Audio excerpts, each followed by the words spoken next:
The American soldier's rifle is cold against my back. This is it, the end, in the rubble of my homeland. I close my eyes and wait for the bullet promised by our own propaganda. We were masters of Europe. Now we are nothing but prisoners bracing for a swift execution. But the first sound I hear is not a gunshot. It's the calm, steady voice of a young man from Iowa, offering me a canteen of clean water. This wasn't the end. It was the beginning of my true defeat. The water was real, cool, and shockingly clean. I drank, my throat burning, my mind reeling. My entire world, the one built on orders, ideology, and the certainty of our cause, was beginning to dissolve. For years, we were told the Americans were a mongrel nation of gangsters and hedonists, incapable of true soldiering, who would inflict unspeakable horrors upon their captives. Yet the hand that offered the canteen was steady, and the eyes of the boy attached to it, he couldn't have been more than 20, held no malice, only a kind of weary professionalism. Beside me, Colonel Weber, a man who had orchestrated artillery barrages that erased entire grids from the map, stared at the American guard as if he were an apparition. He refused the water, shaking his head slightly, his pride a final, flimsy fortress against the encroaching reality. But I saw the crack in his composure. It was the same fissure running through my own soul. We were herded onto a truck, its engine a low, indifferent rumble in the twilight of the Reich. The date was April 10th, 1945. The world we had fought to build was a smoking ruin around us. As we rumbled through what was left of a city I barely recognized, the faces of my fellow officers were grim masks of stone. To my right sat General K., a man of old Prussian stock, his monocle somehow still perched in his eye socket. He leaned towards me, his voice a dry whisper over the engine's noise. "A trick, Friedrich, fattening the calf for slaughter. Do not be deceived by these theatrical displays of mercy." I wanted to believe him. It would have been simpler. A cruel enemy is an understandable enemy, but the kindness we were being shown was not theatrical. It was mundane. It was the simple, unremarkable decency of a victor so confident in his triumph that he had no need for petty cruelty. This, I realized, was a different kind of power.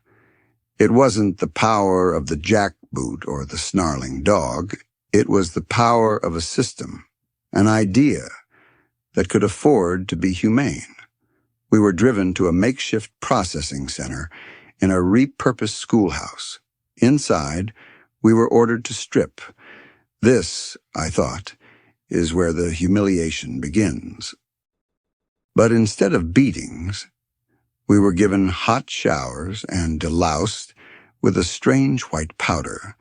Our uniforms, the symbols of our rank and station, were taken away but not burned. They were bundled, tagged, and sent off, we were told, to be laundered. We were given American surplus fatigues to wear. The fabric was coarse, but clean. Then came the food. Not scraps from the soldiers' plates, but a meal.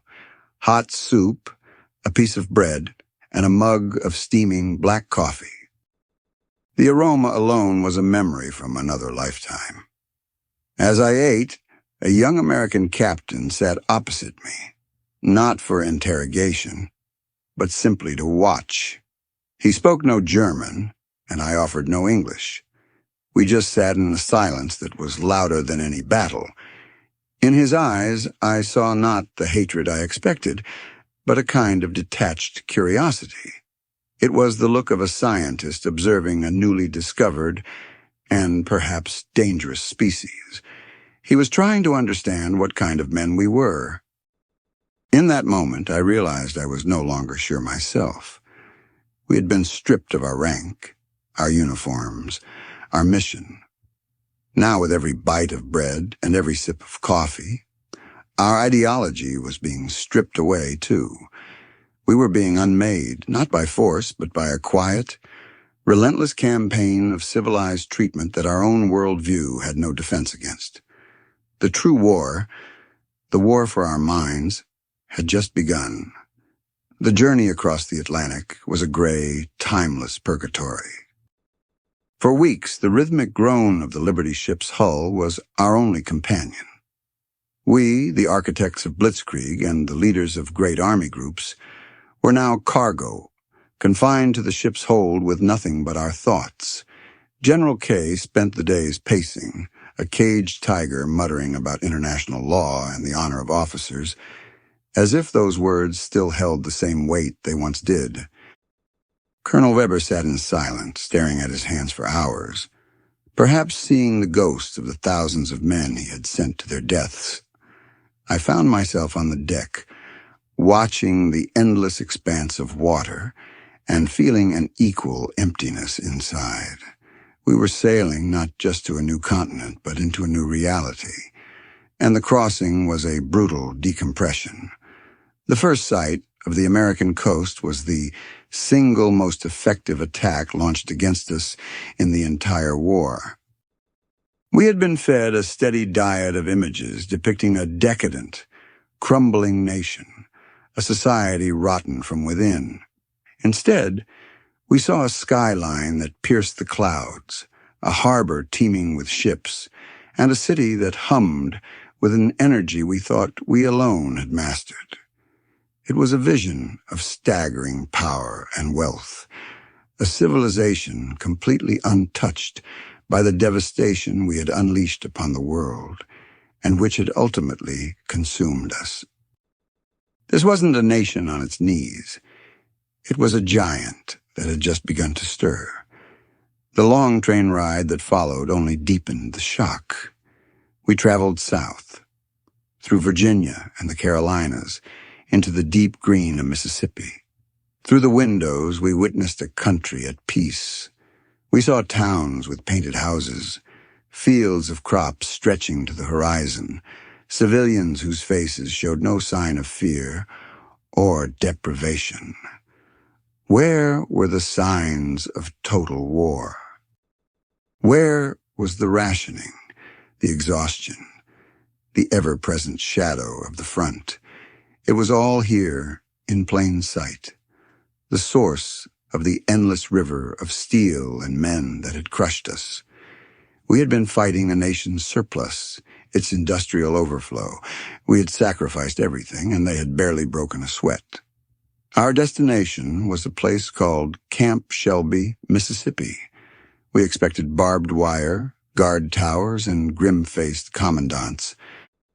We found them, but the reality within the wire was utterly disorienting.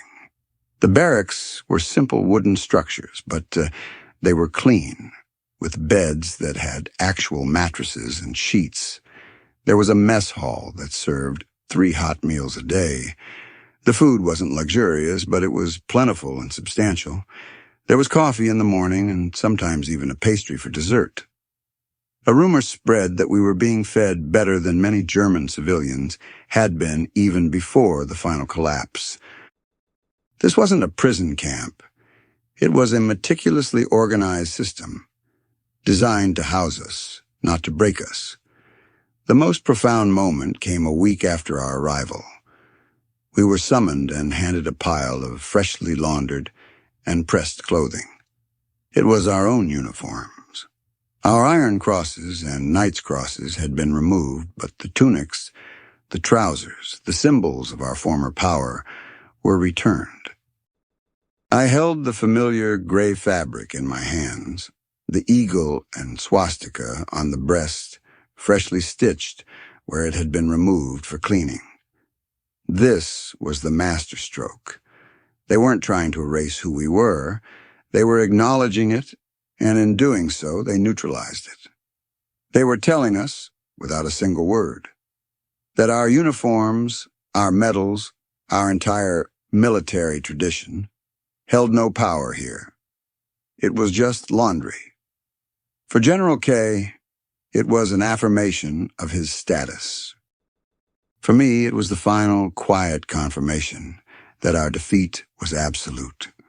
A loss not just on the battlefield, but in the very realm of ideas. We had lost the moral war, and we hadn't even known we were fighting it. The initial shock eventually subsided, replaced by a soul-crushing routine. The days at Camp Shelby began and ended with the blow of a whistle. Roll call, breakfast, chores, lunch, more chores, dinner, lights out. It was a military life stripped of all meaning, a hollow echo of the existence we once knew. The American Guards were a constant, unobtrusive presence. They were not cruel jailers. They were administrators. Their politeness was the most unnerving weapon in their arsenal. It was the courtesy of a doctor toward a patient with a terminal illness, a quiet acknowledgement of our utter irrelevance. It was during this period that the camp commandant gave the senior officers permission to organize activities for the men. General K, ever the Prussian, saw this as an opportunity to maintain order and German spirit.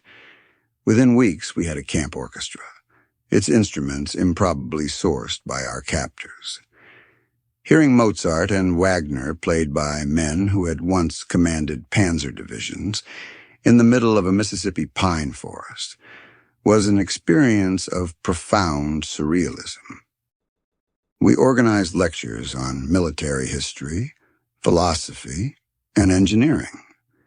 It was a desperate attempt to cling to the structures of our old world, but the Americans understood something we did not. By encouraging us to think, to debate, and to create, they were accelerating the very process of introspection that would lead to our ideological undoing. They gave us the tools to dismantle ourselves.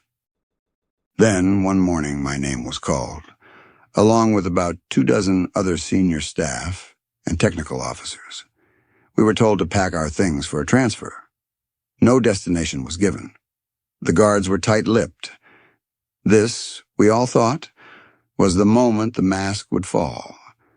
We were being taken somewhere secret, somewhere the Geneva Convention was just a suggestion.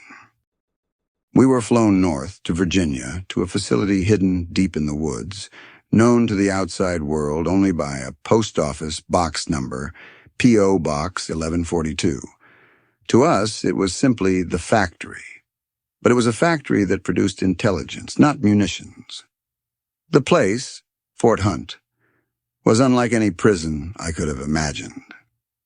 We were housed in comfortable rooms, 2 officers to a suite. The food was exceptional, served in a dining hall with tablecloths. There were libraries stocked with books in both English and German. It was more like a university campus than an interrogation center. My interrogator was not a uniformed soldier, but a man in a tweed jacket who looked like a history professor. He introduced himself as Mr. Thompson, shook my hand firmly, and offered me a cigar and a cup of freshly brewed coffee. We sat in comfortable armchairs in a wood-paneled office. There were no bright lights, no threats, no raised voices. The questions began benignly, about my childhood in Bavaria, my early career, my thoughts on the campaigns in France. He had clearly read my entire service record. He knew the names of my commanders, the numbers of my divisions, the dates of my promotions. It was a conversation, not an interrogation. He would gently probe, asking my opinion on strategic decisions, listening intently to my justifications. Then he would counter, not with an accusation, but with a simple, logical question. "General," he asked one afternoon, "you speak of the strategic necessity of the occupation of Poland. Did you ever consider the strategic cost of ruling over a population that despises you?" He never mentioned war crimes. He never spoke of atrocities. He simply forced me to confront the flawed logic, the rotten moral foundation upon which Our entire war effort had been built. He wasn't trying to extract secrets about tank formations. Those battles were already won. He was mapping the architecture of our minds, looking for the load-bearing walls of our ideology, and then, with a quiet question, he would place a charge at their base. I would leave those sessions not bruised or bleeding, but intellectually exhausted, my certainties riddled with holes. This was the real battleground. Not the fields of Kursk or the sands of Africa, but a quiet room in Virginia where a professor with a pipe was patiently, politely, and systematically conquering my soul. While senior officers like myself were being psychologically dissected at Fort Hunt, a different kind of re-education was taking place across the country in camps like Concordia in Kansas and Clinton in Mississippi. For thousands of ordinary German soldiers, captivity was not an intellectual exercise, but a direct, physical encounter with the American heartland.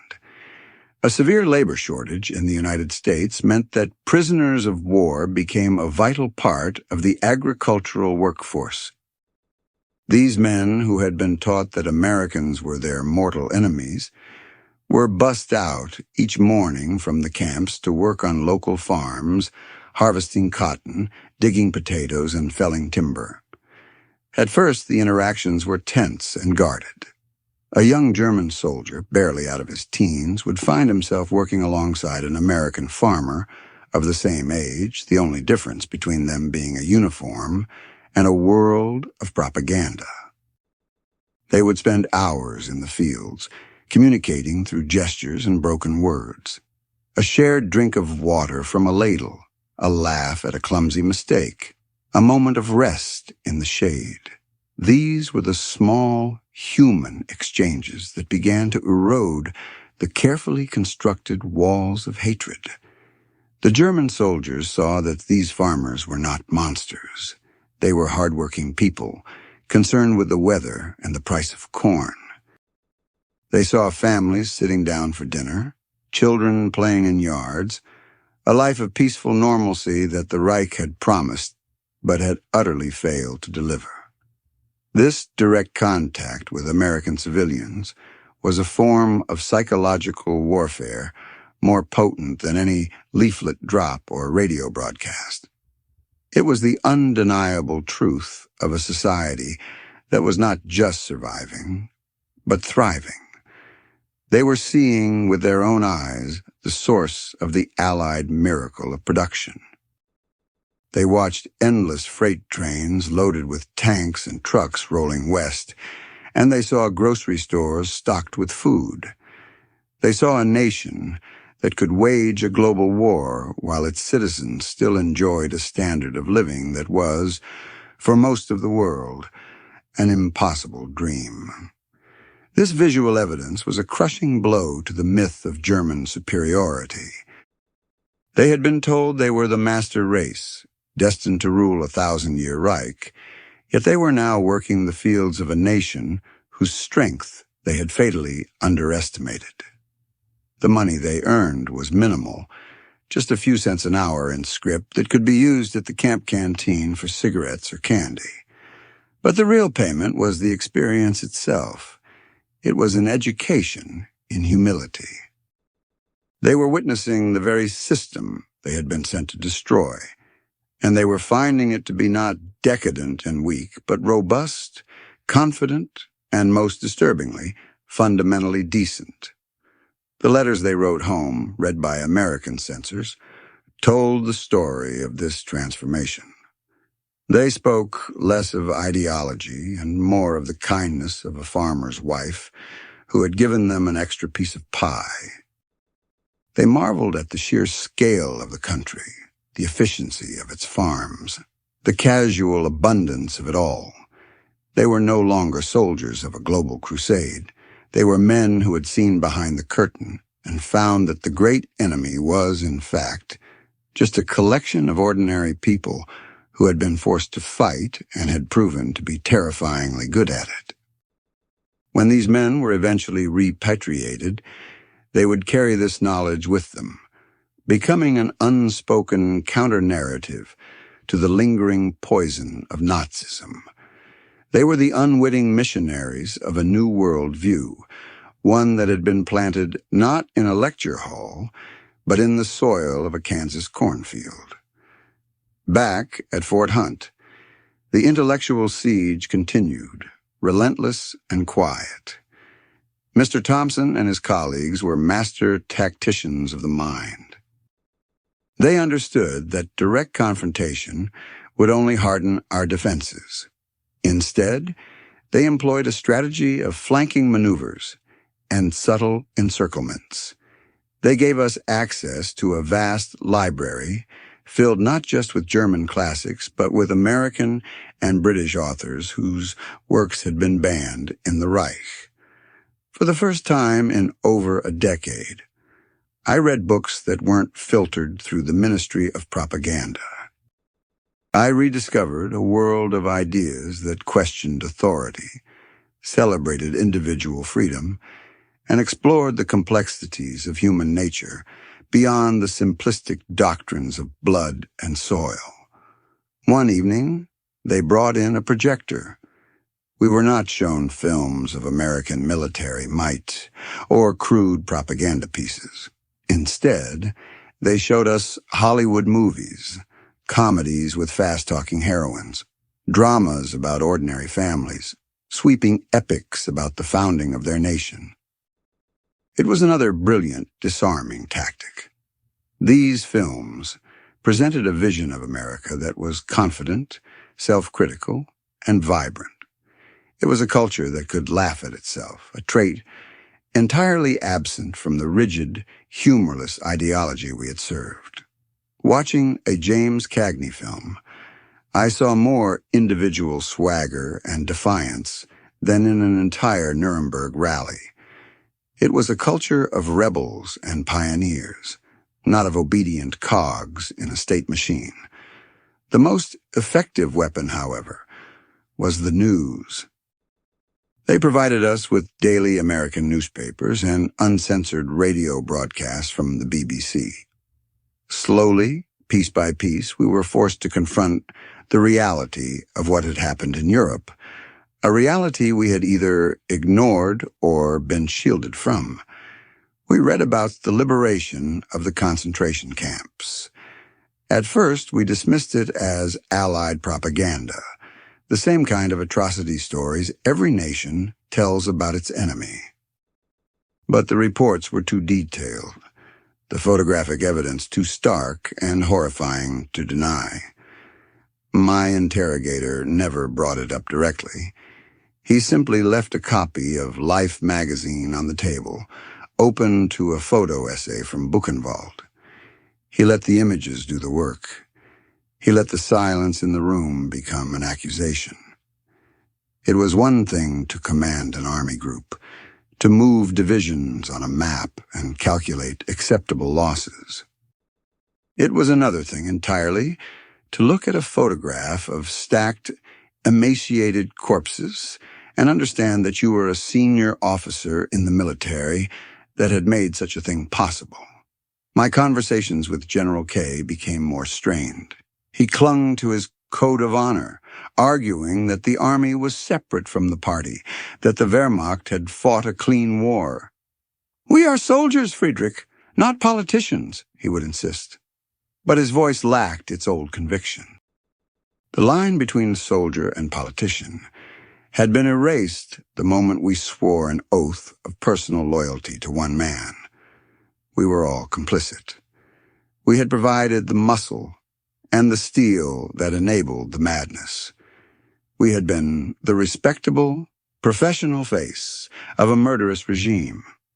The interrogators at Fort Hunt knew this.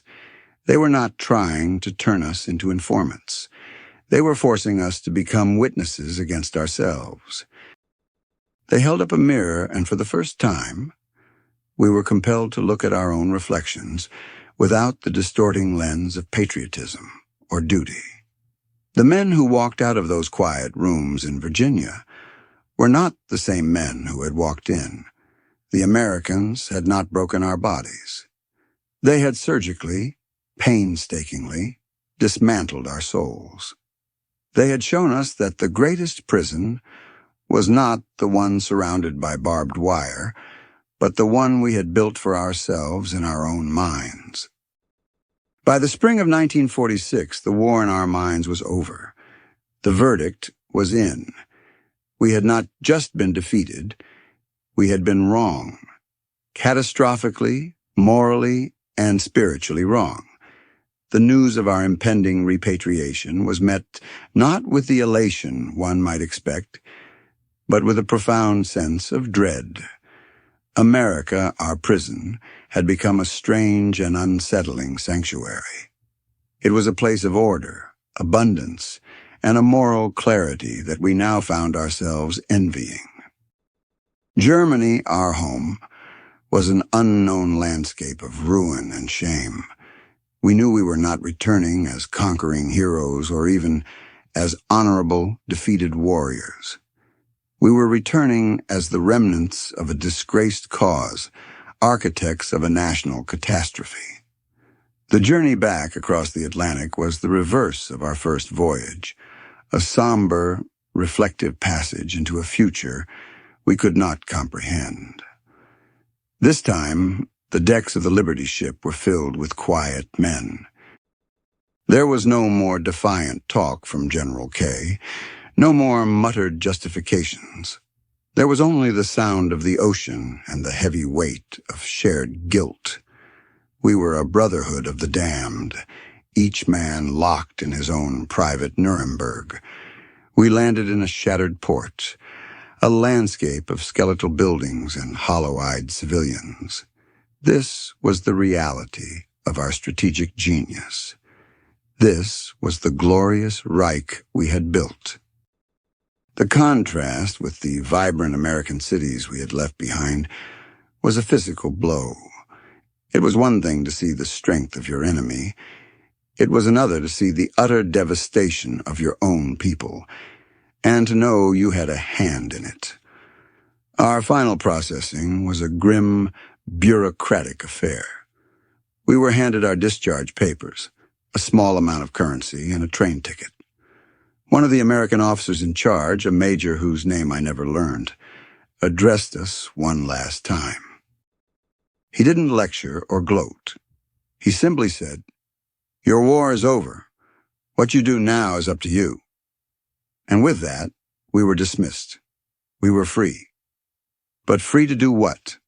To go where? I found myself on a train platform standing next to Colonel Weber.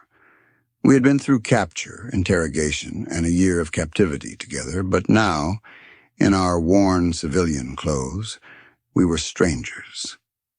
"What will you do, Friedrich?" he asked, his voice barely a whisper. I had been a staff officer my entire adult life. I knew how to plan an offensive, how to manage logistics for 100,000 men. I had no idea how to rebuild a life from ashes. "I don't know," I answered honestly. "I truly don't know."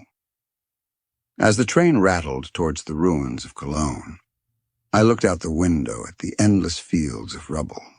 For the first time, I saw not just a defeated nation, but a nation that had to be reborn.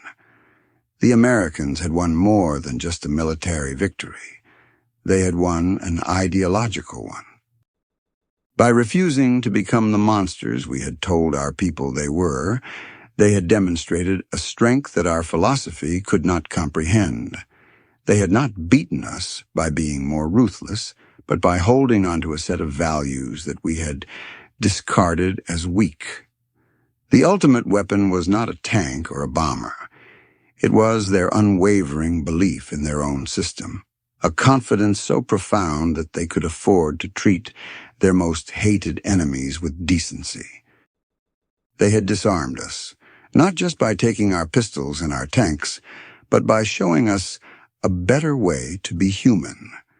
They had proven that true strength lies not in the capacity to destroy, but in the moral courage to build.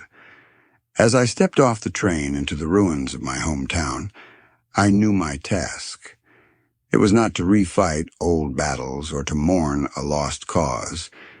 It was to begin the long, painful work of reconstruction, not just of buildings and bridges, but of a nation's soul, starting with my own. The story of General Friedrich, Colonel Weber, and the thousands of German prisoners of war in America is not a tale of grand battles or heroic charges. It is a quieter, more profound drama about the collision of two worlds, fought not with bullets, but with ideas.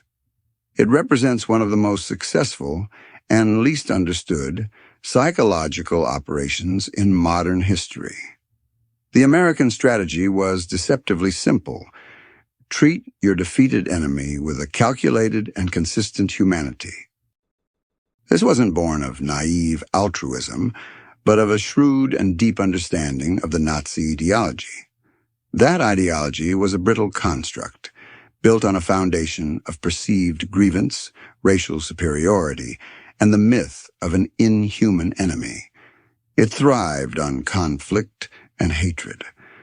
By refusing to provide the hatred the prisoners expected, the Americans denied the Nazi worldview its very oxygen.